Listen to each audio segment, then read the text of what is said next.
So, I am Alexa. I'm going to give you a little bit of introduction to foam rolling. I work as a running coach with lots of runners. I also work as a sports massage therapist and see quite a few people coming to me asking, what is foam rolling? Should I be doing more of it? Kind of what areas should I be foam rolling? So I'm going to give you a few little quick tips and tricks in this video of just kind of key areas for a runner to kind of get into with your foam roller a little bit.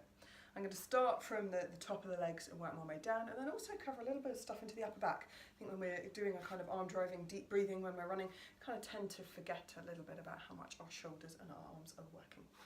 So, starting at the top of the legs, working into the glute muscles in your bum.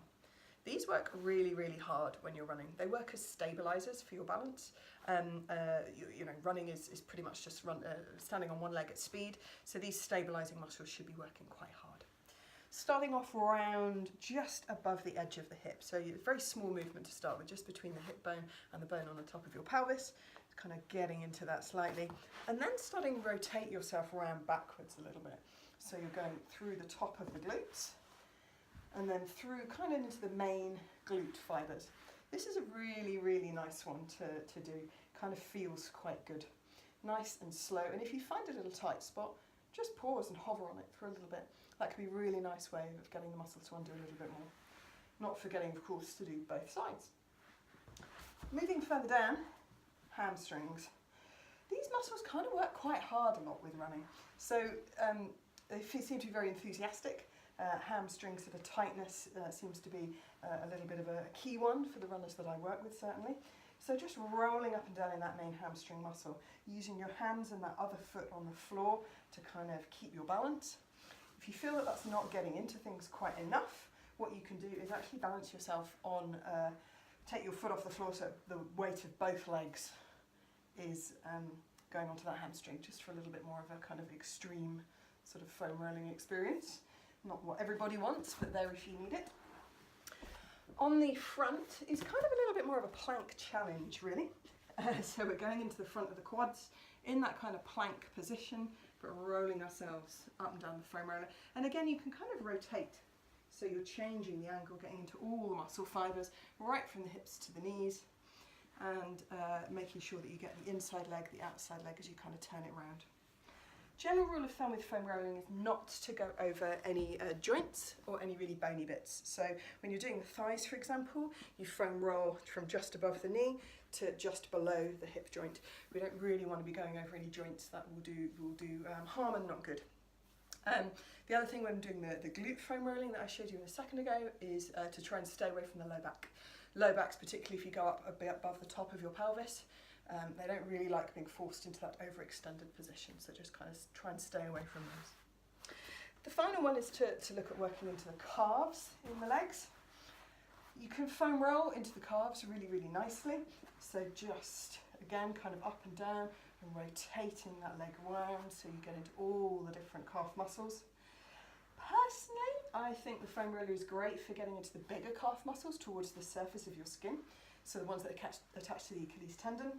Lots of other muscles in the calves though. So actually if you want to get into those deeper ones, and same kind of story in the deeper glute muscles as well really, is think about using a tennis ball just to get in a little bit deeper.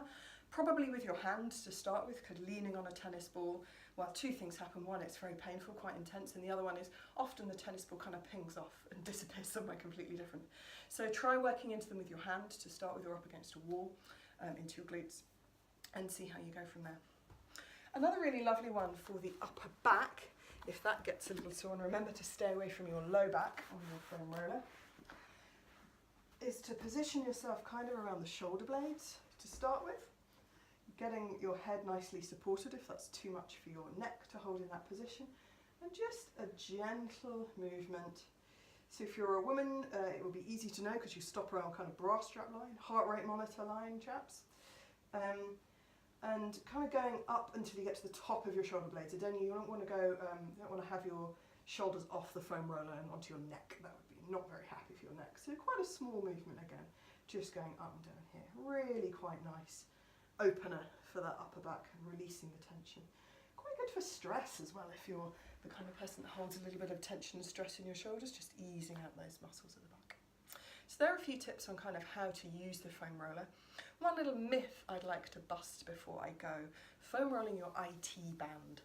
Iliotibial band runs from your ilium, which is up on the top of your pelvis, all the way down the side of your leg, around your knee and into the top of your tibia. The IT band has kind of been scientifically analysed now. They put it on one of these materials testing machines, adding huge amounts of force onto either end, and it doesn't stretch at all, even with like 800, 850 kilograms of force on it. So the idea that you can stretch your IT band is a little bit untrue. What you can do, using the demo that I showed right at the beginning of this clip, is foam roll into the muscles it attaches to, up at the top in the glutes, on the side of above the hip here, and round into the main glute muscles. A lot of people tell me, oh, you know, I've been shown how to foam roll, or I've seen how to foam roll right up and down the side of my leg. And it kind of feels like it's doing something. It feels quite angry, and maybe a little sore, quite an experience pain-wise, to go right up and down the IT band to the side of your leg. You can't stretch it by doing that, and really all you're doing is kind of squashing it even further into the muscles underneath. If that IT band is tight, the reason you get pain around your knee, up the side of your leg, maybe also up over your hip, is because it's not gliding over the tissues underneath it, and squashing it into those tissues even more is kind of not going to help that. One thing you can do though is to be foam rolling at a little bit of an angle. So the IT band is quite wide, it's about this wide up the side of your leg. So you want to be kind of rolling just behind it and just in front of it to kind of lift the edge of that IT band away from your leg. So this is the kind of thing I'd work on with in a massage therapy treatment, really just kind of lifting that IT band and unsticking it from the tissues underneath. You can do that a little on your own with your foam roller. So instead of it being kind of like 9 o'clock on a clock face, going right up and down the side of your leg, say this is 6 p.m. in the evening, right at the back of your hamstring, you want to be at about 7:30. So between the two, kind of up the sort of outside diagonal edge of that IT band. And then you can do the same on the other side. So from a timing perspective, what would that be like? 4:30 in the afternoon. So just kind of halfway between the quad muscles on the front of the thigh and the IT band. It will loosen it off, still might feel a little painful, but won't be doing any damage to the muscles underneath the IT band by kind of just squashing the fibres together. I hope that's helpful. As always, any questions, just let me know. Cheers now. Bye.